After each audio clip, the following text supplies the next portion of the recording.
Tishani Doshi is an award-winning poet and a dancer of Welsh Gujarati descent. She was born in Madras, India in 1975. She received her master's in writing from Johns Hopkins University in America and worked in London in advertising before returning to India in 2001 to work with the choreographer Chandralekha, with whom she performed on many international stages. An avid traveler, she has been trekking in the Ethiopian Dale Mountains, visited Antarctica with a group of high school students, and documented the largest transgender gathering in Kuvakam. She has written about her travels in newspapers such as The Guardian, International Herald Tribune, The Hindu, and the Financial Times, and has interviewed over 100 writers about the craft of writing, including Diana Athill, Hector Abad, Deborah Levy, Michael Odanteji, Banana Yoshimoto, and George Saunders. She was an Eric Gregory Award for her poetry. She won an Eric Gregory Award for her poetry in 2001. In 2006, she won the All Indian Poetry Competition, and her debut collection, Countries of the Body, won the Forward Prize for Best First Collection. Her first novel, The Pleasure Seekers, Bloomsbury 2010, was longlisted for the Orange Prize and shortlisted for the Hindu Literary Award and translated into several languages. Her second poetry collection, Everything Begins Elsewhere, was published by Bloodaxe Books in 2012. Fountainville New Stories from the Mabinogion was published by Seren in 2013. Her third collection, Girls Are Coming Out of the Woods, by Bloodaxe Books in 2018, was a poetry book society recommendation and was shortlisted for the Ted Hughes Award for New Work in Poetry in 2018 in the UK, and for the poetry category of the 2019 Firecracker Awards in the US. Her second novel, Small Days and Nights by Bloomsbury 2019, was shortlisted for the RSL Advantage Prize for her fourth book of poetry collection. A God at the Door was published by Bloodaxe in 2021. Tishani Doshi lives on a beach between two fishing villages in Tamil Nadu with her husband and dogs. She is currently visiting Associate Professor of Practice, Literature and Creative Writing at New York University, Abu Dhabi. That is phenomenal biography. And I read a lot of to have a filler and they get longer and longer. Yours has no filler and somehow it is quite long. It seems like you've earned every notch on it. Do you think, and before we get to it, because I know that we've discussed this, do you think a writer has an obligation to live an interesting life? I don't think writers have obligations per se, not even to write. I think that when you come to writing, you're somebody who's sort of not wired to necessarily think of obligations. At least I don't. And I think the question of interesting is, it's not a prerequisite to have an interesting life to write, although it helps. But I think a lot of writers have talked about how in order to write, you have to create the most boring of lives. You have to live, I think it was Flaubert who said, you have to live like a clerk. A lot of writers have compared it to like being a monk or staying in a jail, or all of this idea of a monastic kind of life, which doesn't seem to be very interesting. And I think the point is that you create a routine, you create a sort of system whereby then the imagination has this freedom, and the imagination should be interesting. I don't know necessarily that the life has to be interesting, but yeah, if you didn't have interesting imagination, I think you would suffer as a writer. I think that's the answer that Kafka would have preferred, because his life was terribly, terribly dull. But I do wonder that, so much of your life seems to come in through your work. Do you find that it feeds your imagination? I know that in other interviews you've discussed how moving away from the city has really changed the way that you handle your work and you think about work itself. I think that the sense of movement or displacement has been important for me.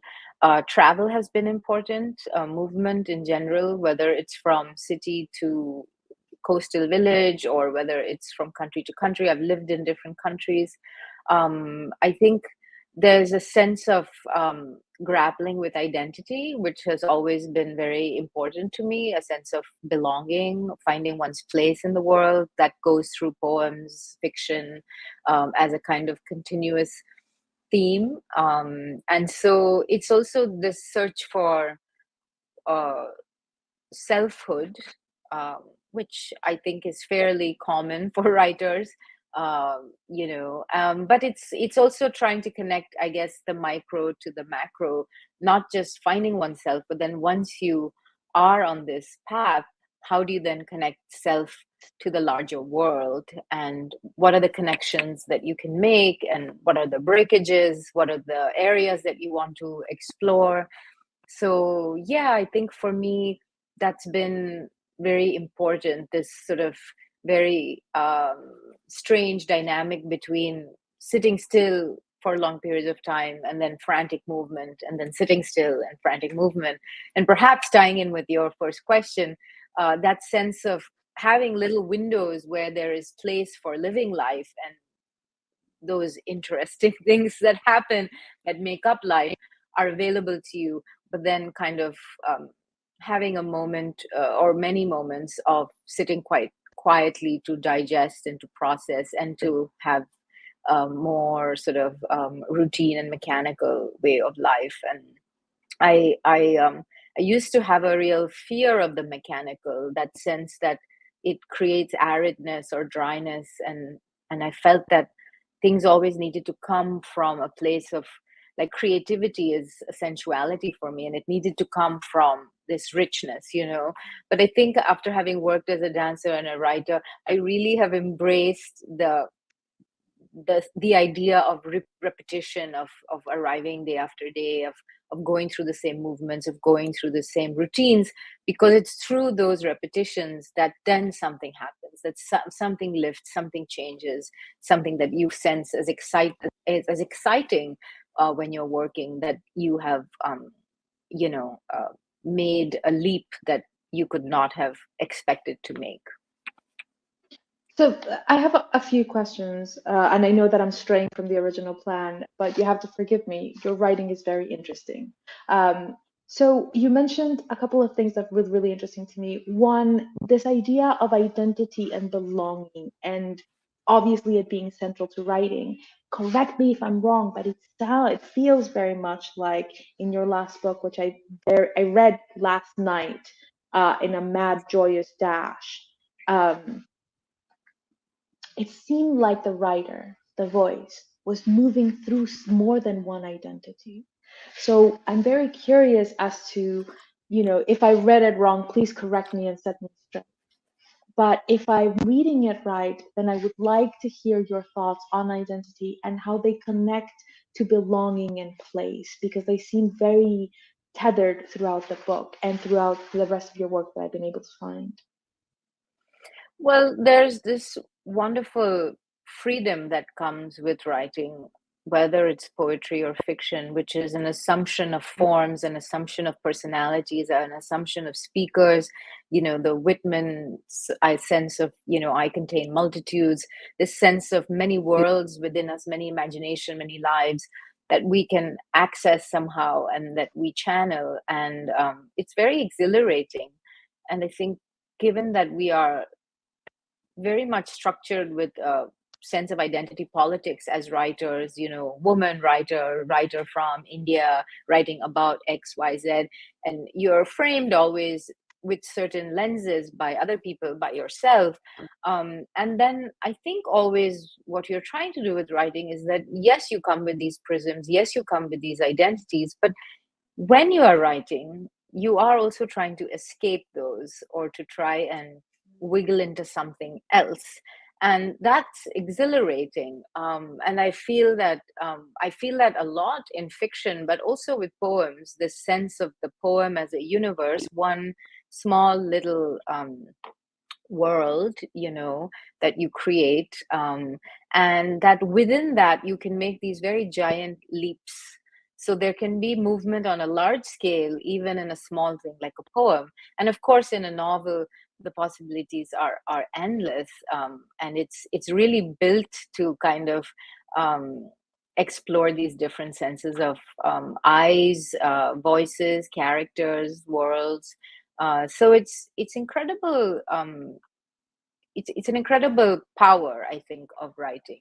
And I don't know that we necessarily sit down and think about it consciously when we begin as writers, but certainly I think that is one of the superpowers of writing, is that you do get to channel these different senses of selves, as you go about your process.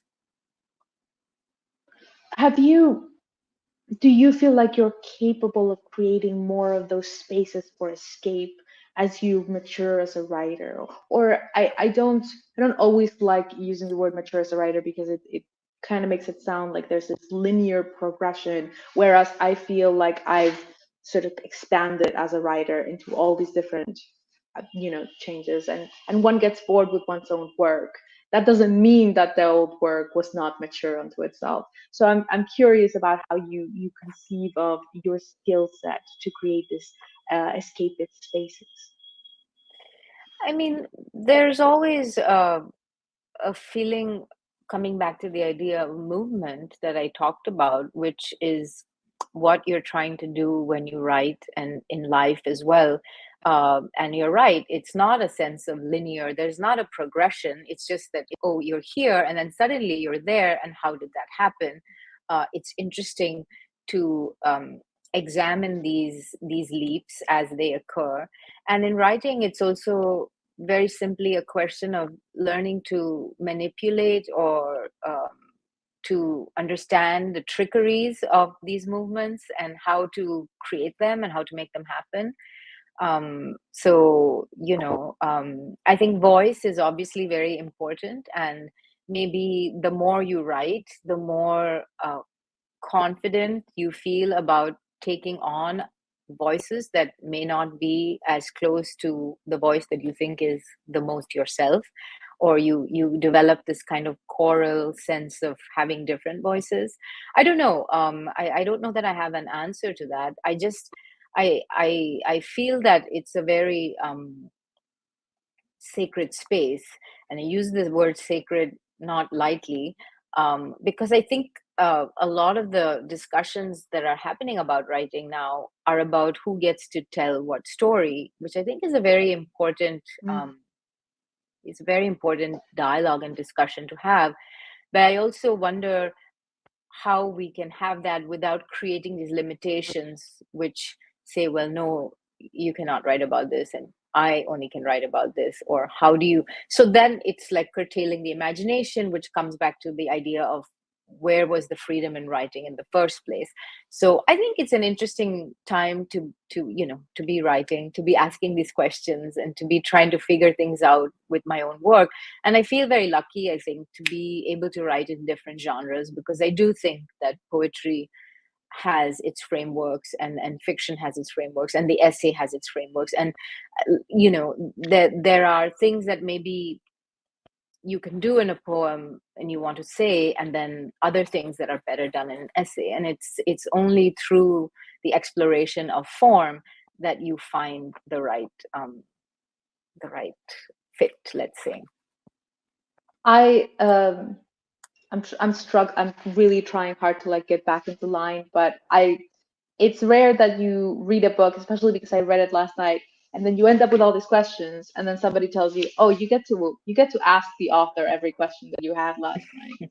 So I'm possibly having too much fun, and Profor is gonna have a nightmare editing all of these as I'm all over the place. But I'm very curious about a couple of things. You already mentioned about curtailing imagination. I think I'd love to enter that question through the question of form that we discussed earlier. So, for example, I destroyed my ACL early on in my youth after being a really, really active person. And it was when I destroyed my ACL that I started experimenting a little bit more with the way that the page looked, how I Mm, could arrange the words on that page, because I had always envisioned the text as a physical body of sorts, and to sort of slash the physical body of the page felt very much like the most true version to express the way that I felt at that moment. So I'm curious how you feel having this relationship with your own body. How do you feel about the body of a text? Do you think about it as a body when you start manipulating it? Or is it completely metaphysical because you feel and you exist so much in your body? Do you escape into a sort of formless in place without an embodiment? How do you conceive of form and then begin to play with it? It's really the big question for me, and the big preoccupation. And I don't know, again, that I have a direct answer. I know that as a dancer, whereby you use your body as the first sort of outpost, the first interface, the basic, it's the raw material. That's what you take onto the stage. Um, I know that I've invested a lot in that sense of the physicality and the realness and the sureness of the body and all of its fragilities and all of its powers. And I've been exploring that also as a writer. Uh, and then I've also been trying to go the other way of bringing that into the writing. And, during the pandemic, it was very interesting because I felt like a lot of people increasingly disembodied in my experiences because the body was really caged in and we weren't allowed to be with other bodies in the same way, and the body was a threat, and also we were doing everything through the screens, so it was a very flattened out, disembodied experience. And I felt like a lot of the poems in this collection, for instance, are concrete or shape poems, and it was because I wanted to give shape to the poem and shape to the particular time that we were going through. So suddenly it became very important to actually signal form on the page in some way. So I like the idea of shape and form in poetry very much, and I think there's also a very deep connection between the idea of shape and sound. So I think in poetry it comes together very well. So I have a lot of fun, and I love the idea of play as well. I think for me that has become something increasingly important to do as a writer. This sense of I wanted to not be too precious about everything, to have a sense of irreverence, and to make fun of myself, to make fun of other people, to have a sense of playfulness, and form allows me that. So I think that comes through in this collection, perhaps maybe more than other collections of mine. Uh, do you think that this might be a good time to read Creation of Desiderian? Sure. So I'll read Creation Abecedarian.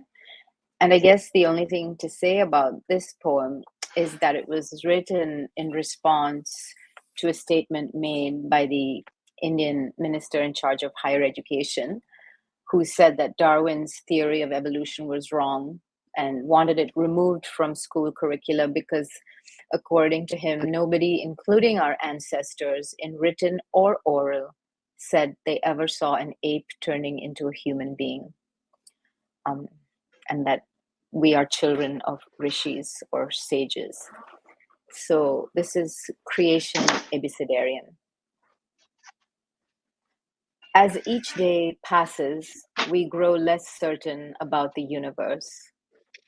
Bewildered by black holes and big bangs, our textbooks confuse childbirth with cosmic eggs, skim over the functions of reproduction. Darwin was wrong, they claim, not just about his theory of biological evolution, but about everything. We are descendants of sages. From primordial man's mouth, arms, thighs, feet, we sprang. God is an organizational genius. Even our minister of education, holistic scholar, and yogi believes our forefathers never stated in writing or on their dictaphones that they ever saw an ape jolted into being a man. It never happened. No, of course, our people were daubing their wrists with lotus perfume, while elsewhere others were chiseling rocks. Still, Mary's immaculate hijab notwithstanding, most women I know need to get on all fours to accept beans into their navels, or lay eggs in a petri dish to set the marigolds abloom in spring. Perhaps we're like the pyramids of Giza and must remain enigmatic quandaries, never mind DNA. Yesterday, I was stalked by a cheeky rhesus macaque through the gardens of tamarind in the Theosophical Society. Whenever I stopped to look back at him, he'd stop too and turn quizzically. When I ran, he ran faster until I couldn't tell who was who anymore. The gap between us closed. Valmiki and Virgil, sages both, wrote of transformations in the forest. We are all pushing for reinvention like caterpillars, chewing through xenia, unaware of the rudimentary wings tucked into our bodies. You and I may never be butterflies, but we recognize each other, zoomorphic ancestor. We bow and reach for that invisible thing that beats. So, here's what I really love about this poem, and then I have a follow-up question. You mentioned play, and that's when I thought, okay, I feel like this is a really good moment to bring in Mm, this poem. And when I teach this poem, I'll teach it in terms of play, and I'll teach it to illustrate one specific point, which is when you bring the idea of play to the classroom, students, which is young students specifically, the moment that is, which is the moment in one's life when one is most serious about oneself and one's work, is when one is very young.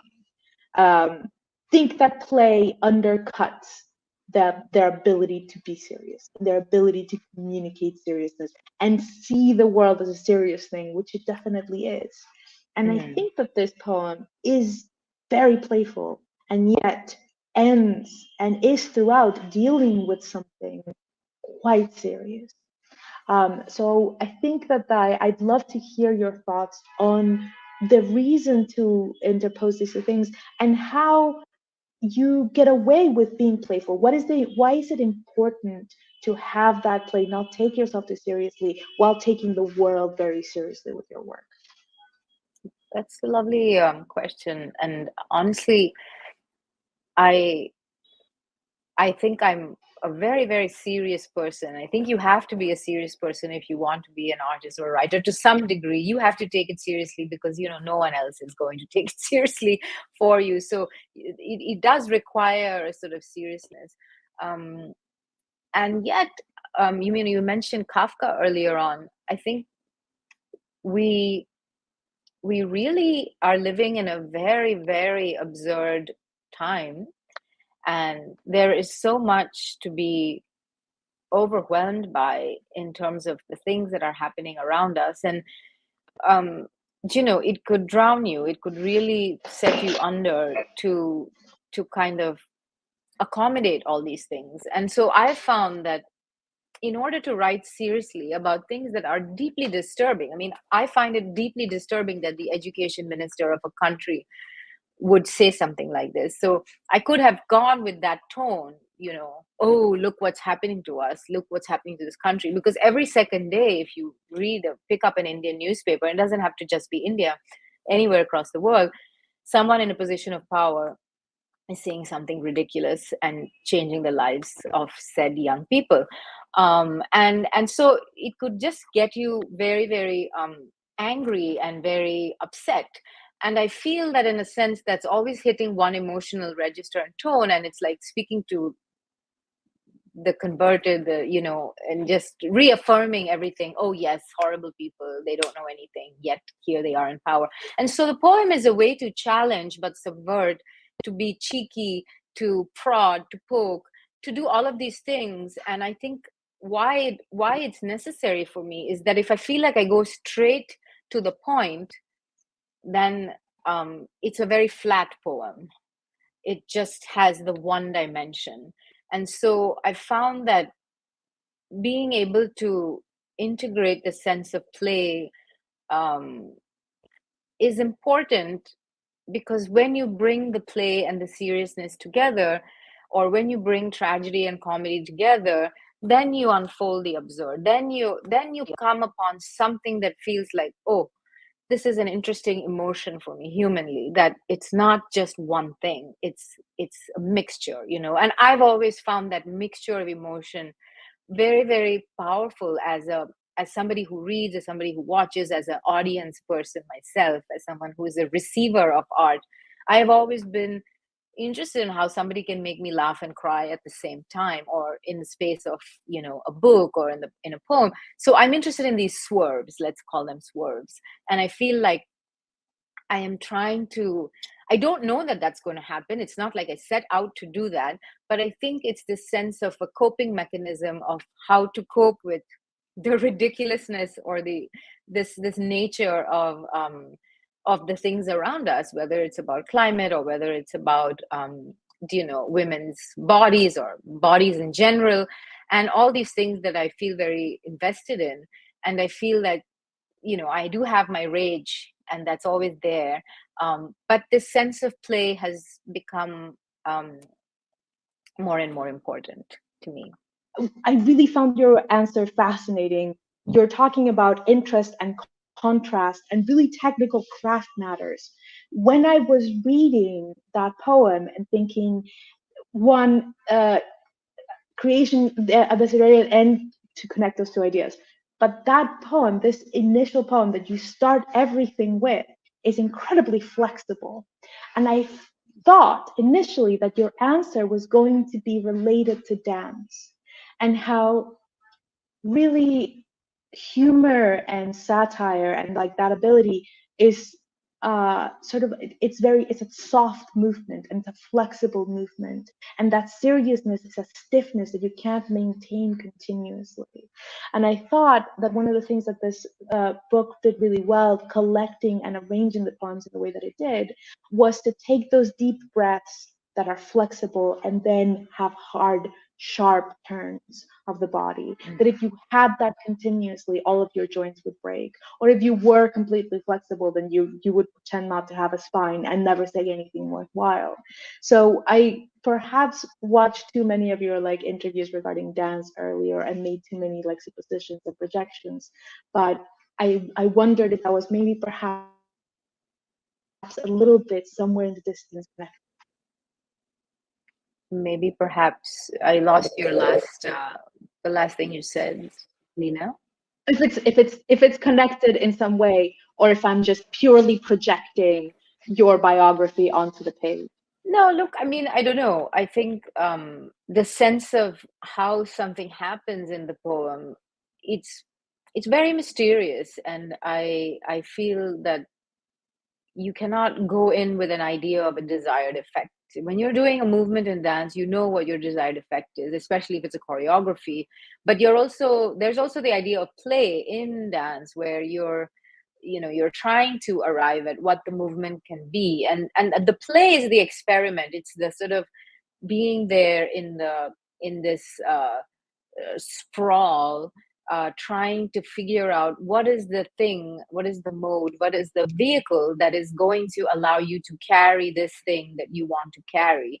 So for me in this poem, it's like I had a fun encounter with a monkey, where the monkey looked at me and I looked at the monkey, and I was like, oh my God, there is no way that we have not come from monkeys. There is just no way, it is us. I am looking at the mirror. And so so I lead into that sort of final acknowledgement of the heart that beats within the monkey and within me, that we look at each other and we know, not just me, monkey knows too, this sense of recognition, which I thought was funny but also moving, this being chased by the ancestor. But it's coming from also this other place, and so I don't know that I'm going to arrive at this moment, because the poem did not begin there. This thing that happened with the monkey happened a while ago. That was sort of buried somewhere within me, this encounter that I had sort of stored somewhere in my head. But the trigger for the poem is this news item of this statement, and then the poem leads to this image, to this idea of the forest of transformation, of the idea of evolution, of the butterfly, of the idea of not even knowing what we can be, so all this stuff, I don't have this idea before I write the poem. If I do, it's a very, I mean, I don't know that people write poems like that or write anything like that. I think that is the arriving act, whereby you're kind of pushing towards some sense of meaning making, some sense of being able to hold the complexity, the juxtaposition, and then the poem allows you to do that. And that's why poems are so damn great, because once you write the poem, you have made some kind of a bridge, and it's there, and other people are free to walk along this bridge and to experience it in their own ways. And I love your interpretation. Sure, let's go with that too, about the flexibility and the sub, why not? But I just feel like that sense of how we're going to do it, we don't know how we're going to do it, but we feel that we can, and that's why we begin to write the poem, because we feel that there is some connection with all these disparate ideas and thoughts that the poem can bring together. I feel like the wrong thing to do would be to argue my point further, because you've already given it to me. But I do think that like entering a poem with a willingness to discover is a looseness. Like that's play, right? Like that's that willingness to like discover.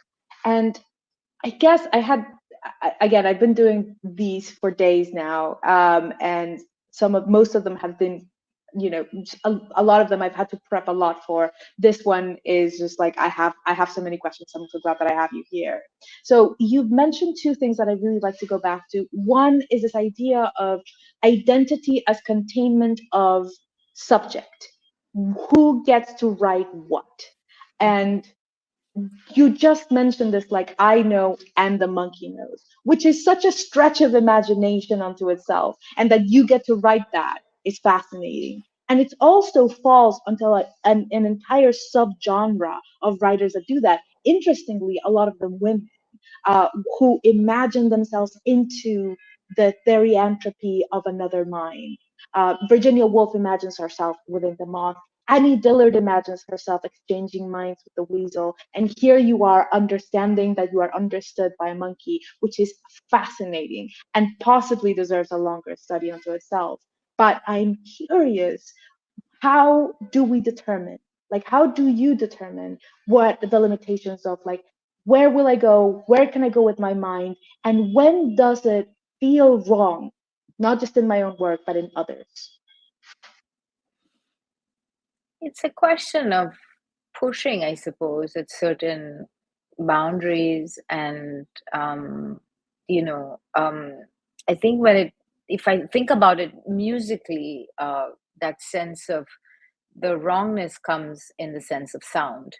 And there are poems that I really struggled with until I found the right form for it. So I felt like I wanted to write something, and if I'm going to write about it, then it better be a certain way. It better be respectful to the situation, or, it has to honor certain things. So I'm aware of that, but I don't want to not write it just because I'm scared that it won't work. So it requires a kind of going in and going in and going in, um, before you can find the right tone. And it's not the same tone with every poem. I have a poem in here called After Shooting at a Maternity Clinic in Kabul. Um, and that poem took a long time to arrive at how to comprehend this particular horror. I have a lot of poems which are in this particular collection, which are responses to current events. And again, that whole idea of should poets be writing and responding immediately to something that's happening in the news? How do you do it? How do you change the language of news speak and use it in a poem, without diluting it, or by adding something to it, or by creating something else? And so I think, like, different, there's no way of knowing unless to yourself you develop a sense of an ear. I don't know. I don't know who decides whether something is right or wrong. I think you have to sort of launch yourself into what you want to explore and sit with it. And time is usually some kind of um, you know time plays some element in it. You sit with it a while, you put it in the drawer, you wait, Mhm. and then you see if it still holds in some way. But really, it's to do with the ear and the sound, and if it feels that it's not striking the wrong note, then I feel confident to push ahead, but one never knows. Mm.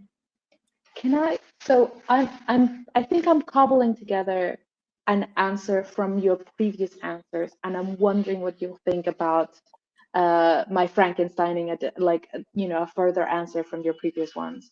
You you mentioned when we're talking about play, sort of a willingness to understand, to enter, to follow, and to see what happens, right? Not just to see what happens, but what can you understand from the exercise of the poem. So, like, that's why a poem is so great. And as you're talking about this now, like, it's musical, it's in the ear, it's a lot in the feeling of it ultimately. So I'm wondering if part of what's happening here, and I should have mentioned this. I'm from Colombia. I'm not from the U.S. You can probably tell from my accent. So neither one of us are necessarily coming from the dominant hegemonic like powers and representation. And we've probably both experienced people outside of our specific groups coming in and having those representations. And I've encountered that. And I also want very much to defend Virginia Woolf writing Septimus in Mrs. Dalloway and imagining her way into that place. I think, especially from what you were mentioning, like that willingness to enter the poem and find out. I think the difference is that some enter the poem wanting to find out, and some enter the poem wanting to explain or to tell. And to me, Mm. like that's the difference between those two. And I'm wondering what you might think. One is Yeah. didactic and one explores. And exploring is play. And it also takes a lot more work. Whereas a lot of people will enter and tell you, yes, I will write a story from the point of view of a transgender individual, and they will be dumb and evil and stupid and very shallow, and then they will pass by. And then they are not writing to explore, to understand, or to sort of play with. They're writing to convince. Yeah, I mean, I would say that that sense of unknowing is a very important aspect of writing, and the uncertainty is important. It's good to keep asking yourself, am I doing this right? Am I getting it right? Is this, should I be doing this at all? I think those are very important questions that you never stop asking. Not like, oh, I have the right to write about whatever I want and here it is. And I also feel like that sense of unexpected revelation or epiphany in the poem is part of why we write it, because yeah, if you're being didactic, you say this is what I'm going to do with my poem, I'm going to say this, and that's the poem. That poem has then reduced in its layering and its complexity, in my opinion. So I think that this this dithering around in this space of unknowingness is the very scary and difficult part of writing. The beginning, being in that space where you feel like you're moving towards something but you don't know what. And I think that that's how it is. And even if you're a writer who's sort of very very precise and very very organized, if you're a writer who plans out their novels and knows where you're going to begin, even for that writer there is this element of suddenly coming upon something, and and that has to be a part of the process. And I think that's when I'm surprised, or when something unexpected like that happens, then I get excited, because it's almost like this revelation that I want, but I just don't know what it is before I have the poem. Otherwise it's worthless to me. Then it's propaganda. It's just like, okay, here's me ranting on about something, which is not Yeah, poetry. propaganda sells, so it is tempting to write propaganda from time to time. But this definitely does not read like propaganda if you ever felt like that was fear. I'm going to shift to more perhaps shallow but perhaps more playful questions. Do you have a favorite poem in your book? Do you have one that's kind of like lingers with No, I don't actually. I have a few that I come back to, and I think that I'm maybe more fond of than other poems. I think that happens in a collection that, there are certain poems that come to represent the book in a way, and you? um, when you're writing them, I'm also not a person who writes. I've always wanted to be that kind of poet who has this idea for a big narrative poetic structure with interlinked poems, and they're all working towards this grand scheme. I just don't write in that fashion. So it's individual poems, and then suddenly I look at them and I think, oh, I think I have a book, or I'm getting towards a book length, and it's this, oh, great, wonderful moment. And so it's really difficult because, again, it's not very artful, it's not very planned, it's just sort of this fumbling. And I really hope to one day have the ambition for this great narrative book. Maybe I'll get there, but I think in the sense of writing poems, it's always very individual. The individual poem that you're obsessed with at the time of writing it, and then it goes Hmm. into this collection, and they all belong together in some way. But there are poems that tend to be the ones that you kind of come back to again and again. So for me, one of the poems in this book is Advice to Pliny the Elder, Big Daddy of Yeah. Mansplainers. I Yeah. really enjoyed writing that poem. It gave me a lot of uh yeah, it gave me again a lot of power. It's like, here I am speaking back to Pliny, the little know-it-all, not little, big know-it-all Pliny, and being able to do that in my poem as a way of crossing time and trying to make some redress and trying to, it has a little bit of sass, and again, those same things that I spoke about, which is like combining different tonal registers within a poem and moving into, I think, some serious ideas and serious things. Talking about menstruation and the fact that right now in India there are temples that women cannot enter if they are menstruating. So it's not like, oh, this was 2000 years ago and haha, look how they were then and look how we are now. It's like, oh, that was 2000 years ago, and look, now it's um, still like this. So it's still relevant. So, final shallow question. Um, you've done a lot of these interviews, you've been talking about this book for a while. Do you have a question the least favorite question that you get consistently, and your favorite question that no one ever asks you? oh no, because I don't remember interviews so much. I mean, I don't have a sense of,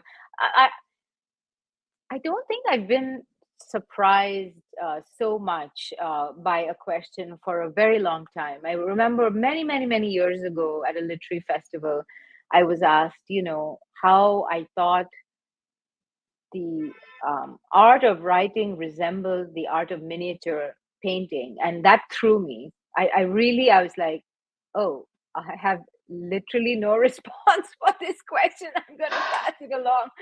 It was really a very I mean, interesting question. I just felt like my Very brain was interesting. empty at that time, and I thought, oh, okay. You'd But you'd also have to know things about miniature painting. Do you know anything about miniature No, I mean, painting? I've really gotten into miniature painting recently, but at the Oh, time, never I mind. knew, Never mind. I knew at the time, this was a long time ago, I knew zero, zero. I just knew that there was such a thing as miniature painting. But no, I mean, I don't dislike any question, because I think honestly, you can ask the same question and you can ask it at different times in a day. You can ask it in different ways. You can ask it in different days, and I will always answer a differently. There's not like a stock answer even to the same question. So that's good, because otherwise it would be really boring to do interviews. That makes sense. My least, I write a lot about war and all this violence and brutality. My least favorite question is always, how do you self-care? And I'm like, Oh. uh, so that's my go-to. But now that we've brought it back, Oh, I now have that a we know, question. I have a oh, question. go on. Well, no, it's just I think sometimes a question arrives which is too large, and I think it's an unfair question. But like on international stages, sort of being asked to say like to describe the condition of women in India, and I just feel like, oh no, please don't ask me that. And along those lines, like feeling like you're Mm. some kind of ambassador of the I don't know. And you're not, you're a poet. And your work should speak for what you think about certain things. But I think like that's the kind of question that I feel like, oh, I'm not really sure how to go into this. But even that I can answer, in whatever The, mood I'm in, I'll answer it. that's very fair when people ask you to represent accurately 1 billion people. Like that's a very fair question to be a little bit miffed by. So I feel like fate has brought me to this moment. A long time ago, you said somebody asked you how writing was, like miniature painting, and at the time you weren't into it, but now you are. Would you like to answer that question now that you know about both? Well, yeah, I could actually. Well, because I was writing about it recently, and there's a lot of elements in miniature painting where there are these layers, and basically this sense of the painting being revealed as you go through the layers. It's very intricate.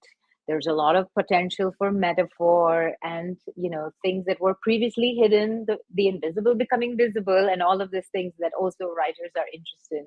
But I came across this amazing beautiful word, the of the process, which is called the kulai, which is the opening up of the painting, which is literally the opening up of the eyes, and this sense of the painting then suddenly being able to see itself.